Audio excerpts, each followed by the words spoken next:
अब नेक्स्ट जो प्रॉपर्टी है वो क्या है, डिफरेंस ऑपरेशन के साथ। डिफरेंस ऑपरेशन में क्या है कि a minus B union c क्या होगा, a minus B intersection a minus c। ये भी वैसे ही डिस्ट्रीब्यूटिव प्रॉपर्टी की तरह होगी, लेकिन यहाँ पे डिस्ट्रीब्यूटिव प्रॉपर्टी में क्या चीज थी कि जो यूनियन का साइन था वो हमेशा यूनियन का ही रहा था, लेकिन यहाँ पे क्या होगा, यहाँ पे चेंज हो जाएगा, यूनियन का साइन क्या हो जाएगा, इंटरसेक्शन का साइन बन जाएगा। तो ये वाली जो प्रॉपर्टी है, ये प्रॉपर्टी डिस्ट्रीब्यूटिव प्रॉपर्टी से थोड़ी सी डिफर करेगी, क्योंकि यहाँ पे नेगेटिव साइन से जब हम मल्टीप्लाई करते हैं तो प्लस का साइन भी नेगेटिव हो जाता है, ऐसे ही यूनियन का साइन क्या हो जाएगा, माइनस हो जाएगा। अब हम इसको प्रूफ करके देखते हैं कि ये प्रूफ कैसे होता है। सबसे पहले तो a माइनस बी की वैल्यू को समझो कि a माइनस बी का मतलब क्या होता है। a माइनस का मतलब क्या होता है कि a में से जो भी b के एलिमेंट्स है वो कैंसिल कर दो, मतलब कि a इंटरसेक्शन b का कॉम्प्लीमेंट। अगर हम डायग्राम से समझाएं u, और यहाँ पे क्या है a और यहाँ पे क्या है b, ठीक है। तो a माइनस बी क्या होगा कि ओनली a, ये वाला एलिमेंट आ जाएगा a माइनस बी का, ठीक है। बट ये एलिमेंट क्या है कि अगर हम b का कॉम्प्लीमेंट क्या होगा, ये सारा एरिया, ठीक है। b का कॉम्प्लीमेंट क्या होगा, ये सारा एरिया, और a क्या है, ये वाला। तो इन दोनों की इंटरसेक्शन भी क्या आ रही थी, ओनली a आ रही थी, मतलब कि दोनों का एरिया जो है वो बिल्कुल सेम है। तो a माइनस बी को हम क्या लिख सकते हैं, a इंटरसेक्शन b कॉम्प्लीमेंट। अब इसी प्रॉपर्टी को यूज करके हम ये थ्योरम को प्रूफ करेंगे। इस थ्योरम को प्रूफ करने के लिए अब हम क्या करते हैं कि सबसे पहले हम लेते हैं left hand side. Left hand side को हम कैसे लिख सकते हैं, a intersection b union c का कॉम्प्लीमेंट। अब हमने जो लास्ट थ्योरम पढ़ी थी डी मॉर्गन्स लॉ, वो वाली हम यूज करेंगे कि इसका कॉम्प्लीमेंट क्या होगा, b का कॉम्प्लीमेंट, u का कॉम्प्लीमेंट क्या हो गया, इंटरसेक्शन, और क्या हो गया, c का कॉम्प्लीमेंट। अब ये जो है ये क्या है, डिस्ट्रीब्यूटिव प्रॉपर्टी, क्योंकि यहाँ पे भी इंटरसेक्शन है और यहाँ पे भी इंटरसेक्शन है। तो डिस्ट्रीब्यूटिव प्रॉपर्टी में हम क्या करेंगे, ठीक है। तो डिस्ट्रीब्यूटिव प्रॉपर्टी में हम क्या करेंगे, a इंटरसेक्शन b का complement intersection a intersection b c का कॉम्प्लीमेंट। हम इसको ऐसे भी लिख सकते हैं, क्योंकि अगर मैं a को दो ही बार लिख दूं, किसी भी एलिमेंट की a की इंटरसेक्शन क्या होती है, a ही होती है।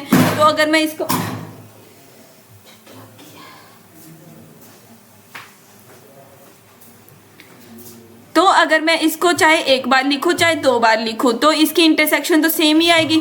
तो हम इसको क्या लिख सकते हैं, a इंटरसेक्शन b का कॉम्प्लीमेंट a इंटरसेक्शन c का कॉम्प्लीमेंट। तो इसकी वैल्यू क्या आ जाएगी, a minus B intersection a minus c, ठीक है। तो ये हो गया हमारा प्रूफ, क्या हो गया, प्रॉपर्टीज विद डिफरेंस ऑपरेशन।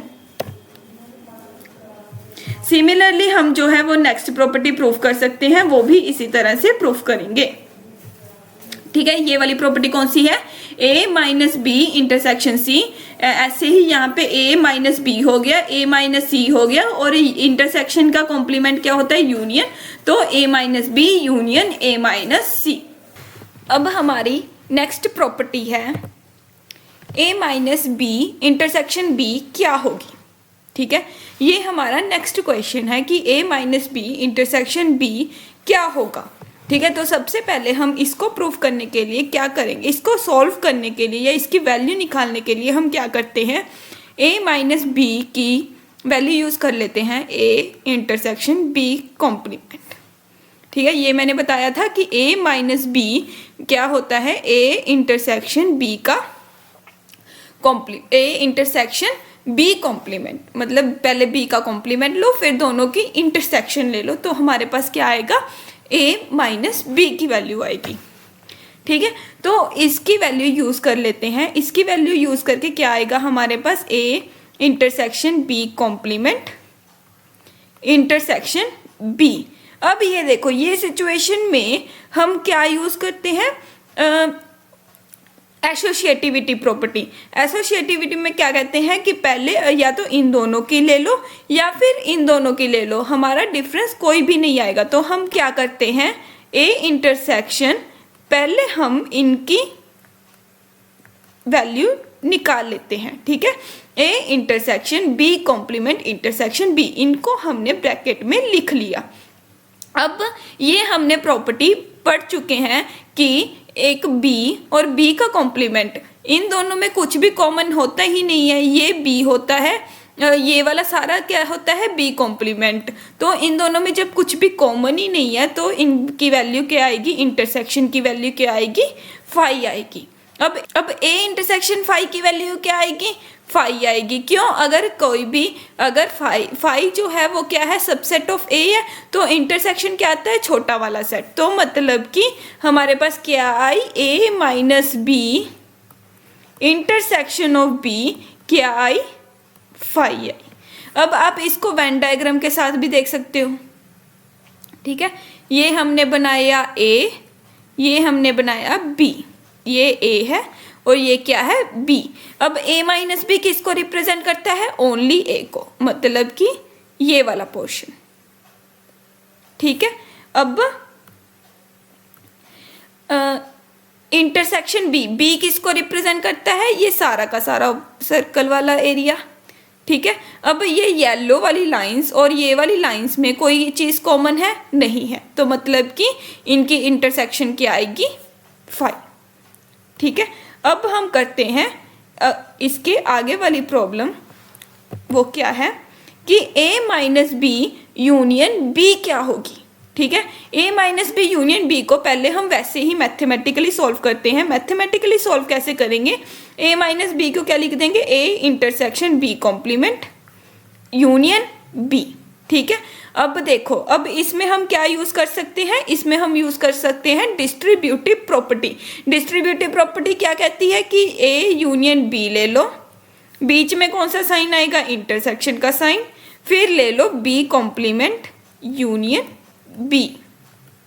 ठीक है, अब देखो a यूनियन b इंटरसेक्शन कोई भी कॉम्प्लीमेंट और उसकी यूनियन विद b, ये क्या होता है, यूनिवर्सल सेट। ठीक है, अब a यूनियन b जो होगा वो क्या होगा, सबसेट ऑफ u होगा, क्योंकि यूनिवर्सल सेट जो होता है वो सबसे बड़ा होता है। तो इन दोनों की इंटरसेक्शन क्या आएगी, छोटा वाला सेट। तो मतलब कि इनकी इंटरसेक्शन क्या आएगी, a यूनियन b। तो a minus B union b की वैल्यू क्या आएगी, a यूनियन b। अब अगर इसकी वेन डायग्राम देखनी हो तो वेन डायग्राम में क्या देखेंगे, ये a बना दिया, ये हमने बना दिया b। ठीक है, ओनली a वाला पार्ट कौन सा है, ये वाला पार्ट। ठीक है, और b वाला यूनियन b कौन सा है, ये वाला सारा b है। ठीक है, तो यूनियन में क्या आएगा, सारी लाइंस वाला जो येलो वाला पोर्शन जो जो हम शेड करते जा रहे हैं वो सारा यूनियन में आता जाएगा। तो यूनियन में कौन सा पोर्शन आ रहा है, ये सारा पोर्शन यूनियन में आ रहा है। बेसिकली ये क्या है, ए यूनियन बी। ठीक है, अब नेक्स्ट जो प्रॉपर्टी है वो क्या है, कुछ और प्रॉपर्टीज कॉम्प्लीमेंट के। कॉम्प्लीमेंट में क्या कहते हैं कि अगर a is subset of b है तो b कॉम्प्लीमेंट क्या होगा, सबसेट ऑफ a कॉम्प्लीमेंट। मतलब कि अगर a छोटा है b से तो अगर दोनों का कॉम्प्लीमेंट लेते हैं तो a कॉम्प्लीमेंट बड़ा हो जाएगा b कॉम्प्लीमेंट से, मतलब b कॉम्प्लीमेंट छोटा हो जाएगा a कॉम्प्लीमेंट से। ठीक है, तो अब हम इसको कैसे प्रूफ करते हैं, प्रूफ करने का वे देखो, हम इसको प्रूफ करते हैं वेन डायग्राम के साथ। जैसे अगर हमें दिया हुआ है कि a is subset of b, तो मतलब कि ये जो बड़ा वाला सेट है वो क्या होगा, b होगा, और ये जो छोटा वाला सेट है वो क्या होगा, a होगा। ठीक है, अब देखो, अब इसमें हम क्या करते हैं, बी कॉम्प्लीमेंट का एरिया निकालते हैं। बी कॉम्प्लीमेंट क्या होगा, जो बी के बाहर वाला एरिया होगा।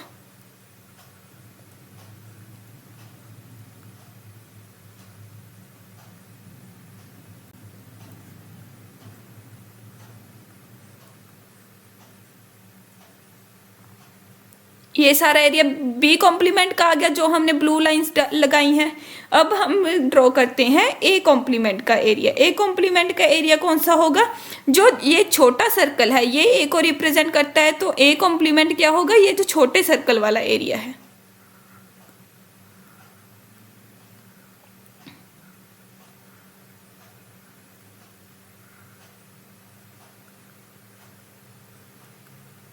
ये सारा एरिया क्या हो गया, ए कॉम्प्लीमेंट का एरिया हो गया। ठीक है, अब ध्यान से देखो, ये ब्लू वाला एरिया कम है और ग्रीन वाले एरिया में ये वाला पोर्शन ज्यादा है।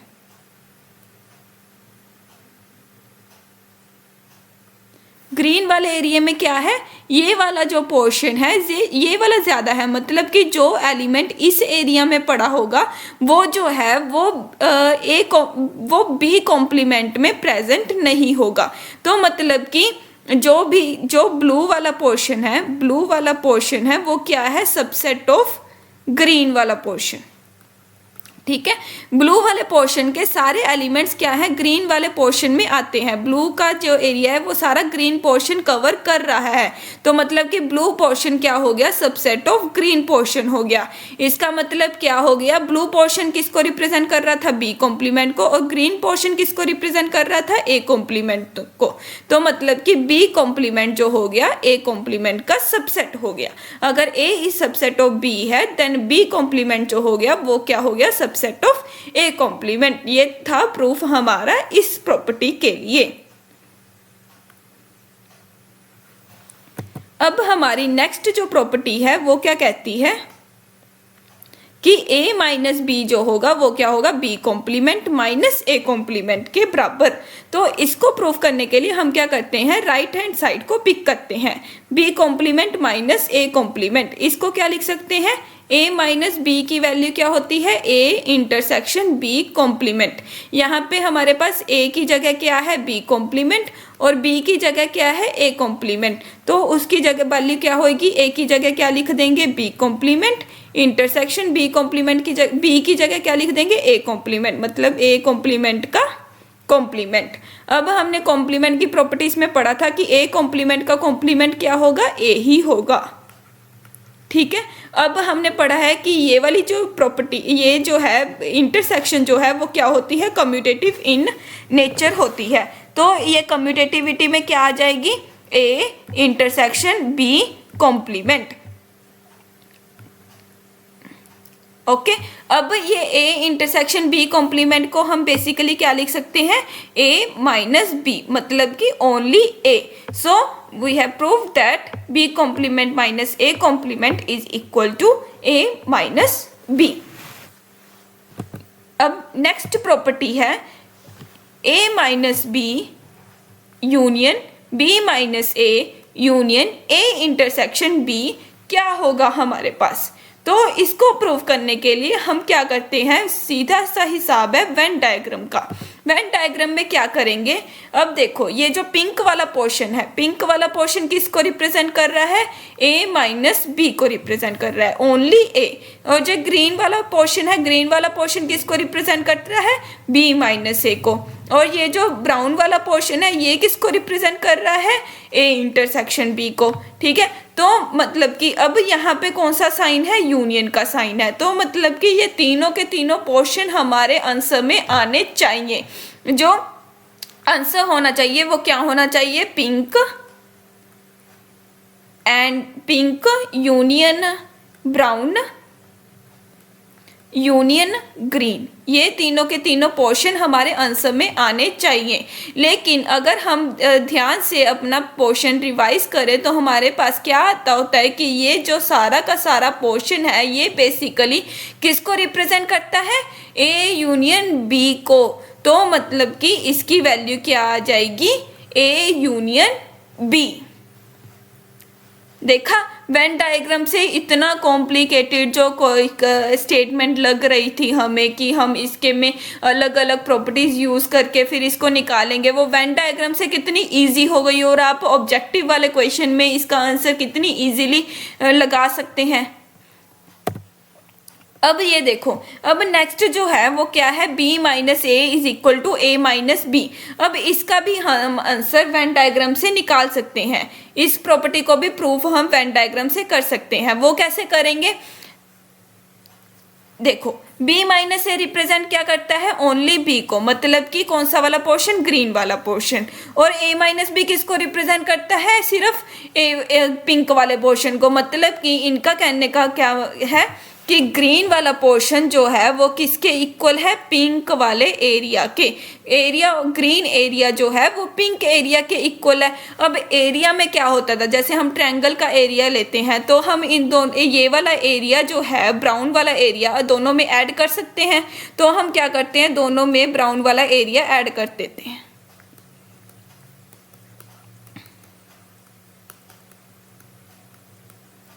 ठीक है, अब ये देखो ग्रीन प्लस ब्राउन, ग्रीन वाला एरिया प्लस ब्राउन वाला एरिया, ये दोनों एरिया को ऐड कर दिया तो हमारे पास क्या बन गया, पूरा बी का सर्कल बन गया।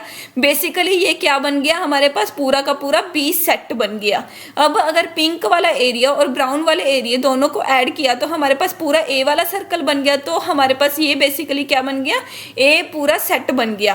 तो इसका मतलब क्या है कि अगर only B is equal to only A, then this implies that A is equal to B।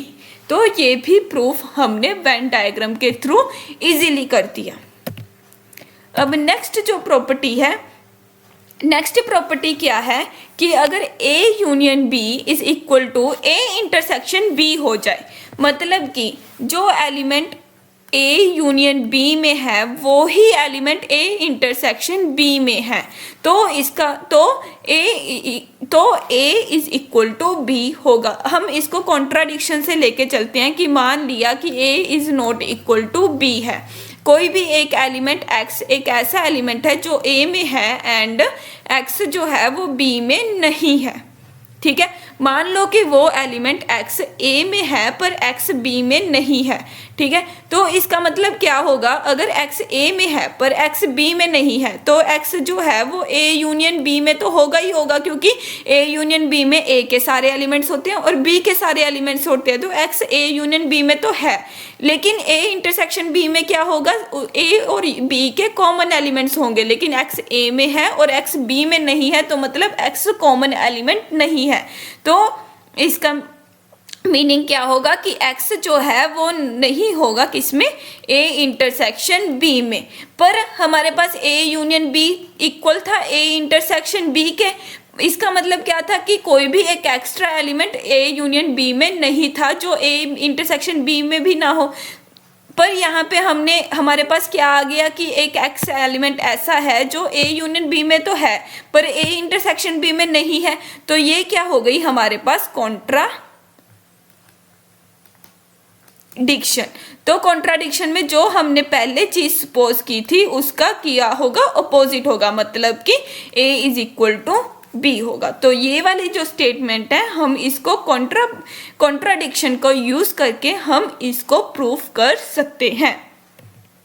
अब हमारे पास ये नेक्स्ट क्वेश्चन है कि x ये दिया हुआ है और y दिया हुआ है ये, तो हमने x यूनियन y निकालना है कि x यूनियन y क्या होगा। सबसे पहले y को देखो कि y क्या है। y क्या है कि 0, 9, 18, 27, मतलब कि 9 के मल्टीपल्स का सेट जो है वो क्या है, y है। अब x देखो, x क्या है, अगर हम n की वैल्यू 1 पुट करेंगे तो x की वैल्यू क्या आएगी, 4 - 3 - 1 इज इक्वल टू 0। ठीक है, ये y में प्रेजेंट है।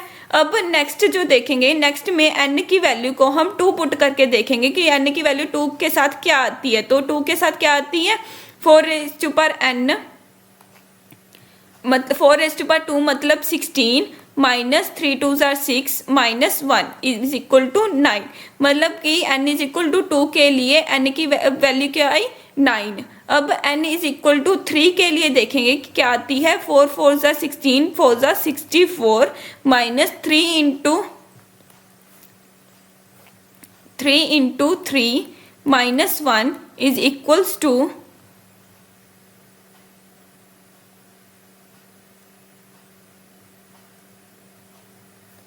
is equal to 54. This is again multiple of 9 because 9 into 6 is equal to 54.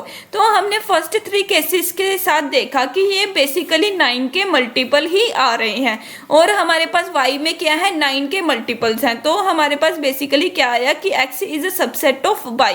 अब यूनियन निकालनी है तो यूनियन के केस में क्या आएगा, बड़ा वाला सेट। तो इसका आंसर क्या होगा, y। अब हम इसको जनरल में निकालते हैं। अब आप बोलोगे कि हमने तो 3 ही एलिमेंट निकाले हैं, बाद में क्या पता हमारे पास कोई एक्स्ट्रा एलिमेंट 3 का आ जाए या ना आए, ठीक है। तो उसको करने के लिए हम क्या करते हैं, इसको जनरल में इस टर्म को लिख के देखते हैं कि एक्चुअली ये 9 का मल्टीपल है या नहीं है। तो हम इसको करने के लिए क्या करेंगे, 4n माइनस 3n माइनस 1 को क्या लिख देंगे, 3 + 1 रेज टू पर n माइनस 3n माइनस 1, मतलब कि 4 को क्या लिख दिया, 3 + 1। अब इसमें हम क्या करेंगे, बाइनोमियल थ्योरम यूज करेंगे। बाइनोमियल थ्योरम क्या कहती है, x + 1 रेज टू पर n is equals to 1 + nx plus n into n minus 1/2 x square plus so on up to x raise to पर n, ठीक है। तो यहाँ पे हमारे पास x क्या है, 3, तो हम क्या लिखेंगे, 1 + 3n plus n into n minus 1 divided by 2 into 3 का square plus so on up to 3 raise to पर n, मतलब कि 3 की पावर जो है वो इंक्रीज हो रही है। माइनस 3n माइनस 1, अब ये 3n के साथ 3n कैंसिल हो गया और 1 के साथ क्या कैंसिल हो गया, 1 कैंसिल हो गया। तो हम यहाँ पे क्या आ जाएगा, हमारे पास सिर्फ ये वाली टर्म बच गई। अब ये वाली टर्म में 3 स्क्वायर सारी टर्म्स में प्रेजेंट है, तो हम 3 स्क्वायर को कॉमन निकाल लेते हैं। तो इसकी वैल्यू क्या आ जाएगी,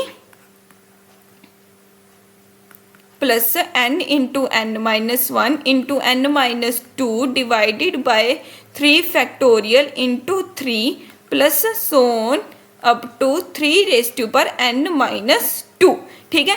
तो इस 3 रेज टू पर 3 का स्क्वायर क्या होता है, 9। अब ये क्या होगा, एक नेचुरल नंबर होगा, क्योंकि n into n minus 1 divided by 2 एक नेचुरल नंबर होगा। ये सारे क्या होंगे, एक नेचुरल नंबर होगा। तो मतलब कि इसकी वैल्यू क्या आ गई, 9k। It means that 4 raised to power n minus 3n minus 1 is a multiple of 9. Is a multiple of 9 means that it is a subset of y. ये 9 का मल्टीपल हो सकता है। और हम देख चुके हैं कि 2 के बाद अगर 3 सब्स्टिट्यूट करते हैं तो हमारे पास सीधा 54 आ जाता है, 18, 27 ये हमारे पास नहीं आया। इसका मतलब x is subset of y, तो हमारा आंसर क्या आएगा, y आएगा।